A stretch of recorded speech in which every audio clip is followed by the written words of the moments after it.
sok barátom volt, de a társaság néha fájdalmat hozott. Néha nevet és néha könnyek, az álmok helyett csak rémek követtek. Szüleim veszekedései hallatszottak egy otthon, ahol a szeretet megvakult, a falak közt titkok rejtőztek. A boldogság csak álom volt, ami elrepült. Felnőttem a sötét utcák mellett, a rossz döntések szorításában, minden lépés egy újabb harc. De a szívemben mindig ott volt a vágy. Tanultam, hogy a fájdalom nem tart örökké, hogy a múlt nem határozza meg a jövőt. Minden sebből előszületik a remény, mindig újra élet, ha hinni tudsz. A barátok jöttek, majd mentek, de a tanulságok örökre velem maradtak. Most már tudom, hogy ki vagyok, a múltam nem árnyékolhatja be a jövőt. Az életem egy könyv, amit írok, minden fejezetben új lehetőségek nyílnak.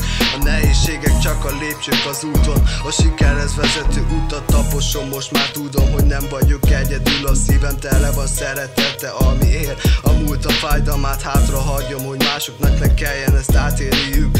A város üres emlékek keringelnek, mint a sötét felhők, a fájdalom tüze. De nem adom fel, mert a jövőmért harcolok, még ha nehéz is ez.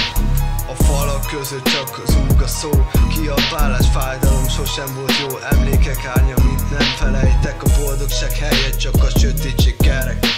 Az éjjelek csendje, de nem a nyugalom, a veszekedések hangja, mint egy régi dalom. Minden sarokban ott lepult a harag, a szeretet helyét vette át a nagy falak. A szívem nehezen bírta a terhet, minden szó mint egy újabb sebek. A lakásunk nem volt több mint egy csata, a béke helyett csak a feszültség maradt hátra.